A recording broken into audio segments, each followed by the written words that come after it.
At 3:33 a.m., every radio in Blackridge County turned on by itself. It didn't matter if the radio was plugged in, running on batteries, or broken for years. Car radios flared to life in locked garages. Old transistor sets buzzed on kitchen shelves. Police scanners, emergency receivers, and ham radios all activated at the same moment, overriding every frequency with a single transmission. This is not an emergency. Do not look outside. The message was calm, measured, almost rehearsed. It repeated 3 times, then dissolved into static. The entire broadcast lasted exactly 90 seconds. At first, residents thought it was a prank or a test gone wrong, but confusion turned to fear when people realized the signal came through devices that had no power source at all. Some radios had their antennas removed. Others hadn't worked in decades. Within minutes, police dispatch was overwhelmed with calls. Officers attempted to respond, but their own radios were locked on the same frequency. Every attempt to change channels failed. GPS systems glitched. Patrol car cameras froze mid-recording. When the broadcast ended, everything returned to normal, except for what people had seen. Blackridge County is rural, the kind of place where nights are quiet and roads are empty. During the transmission, anyone who ignored the warning and looked outside reported the same thing. Figures. They stood in the road, in driveways, at the edges of fields, not moving, not speaking, always facing the houses, always just far enough away that details were impossible to make out. The moment the radio fell silent, the figures vanished. Police initially dismissed the reports as panic-induced hallucinations. No footprints were found. No security cameras captured movement.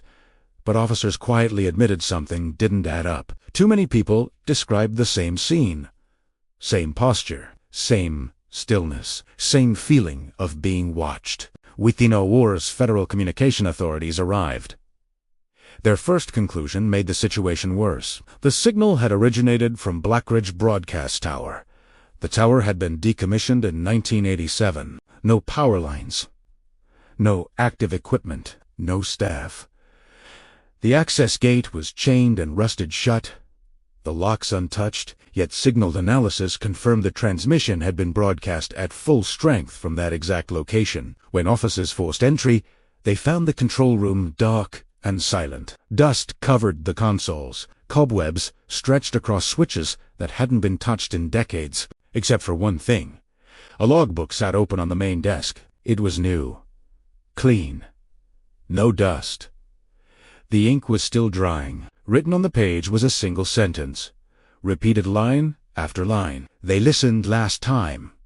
No fingerprints were recovered. In the summer of 1987, investigators began digging into the tower's history. Blackridge Broadcast Tower had been shut down following an incident that never made the news. The signal activated without authorization. At 3:33 a.m., broadcasting on multiple frequencies simultaneously. The message was short. Remain indoors. Do not observe. Within hours, dozens of calls flooded local police stations. Residents reported figures standing outside their homes, identical to those seen decades later. Some claimed the figures approached when observed. Others said they heard knocking. Officially, the incident was blamed on a technical malfunction combined with mass hysteria. The tower was shut down within weeks. Records were sealed. Staff reassigned. But not everyone recovered.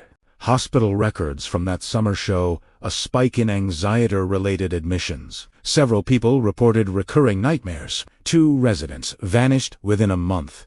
Their disappearances never officially linked to the broadcast. The tower was abandoned. Until it wasn't. Back in the present, investigators searched for any sign of modern interference.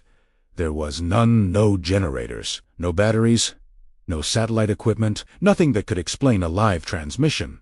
Then something else surfaced. Audio analysts reviewed the recording of the broadcast frame by frame. Beneath the calm voice delivering the warning, another sound emerged at extremely low volume. Footsteps. Not approaching, not retreating. Circling. Residents later added another detail they hadn't mentioned at first. During the broadcast, The figures outside didn't appear immediately. They arrived gradually, as if responding to the message itself, as if being summoned. Within weeks, Blackridge Broadcast Tower was demolished. Officials cited structural instability. The ruble was removed. The land fenced off.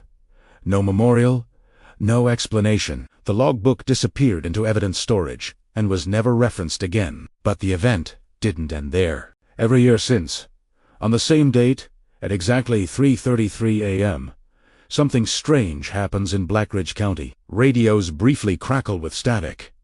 It lasts only a second, too short to record, too quick to trace, and some residents swear they hear a voice beneath the noise, not issuing a warning, waiting. Those who remember the original broadcast keep their curtains closed now. They turn their radios off at night. They make sure windows are locked, because the warning never said the figures were dangerous. It only said not to look, and whatever answered that signal may still be listening.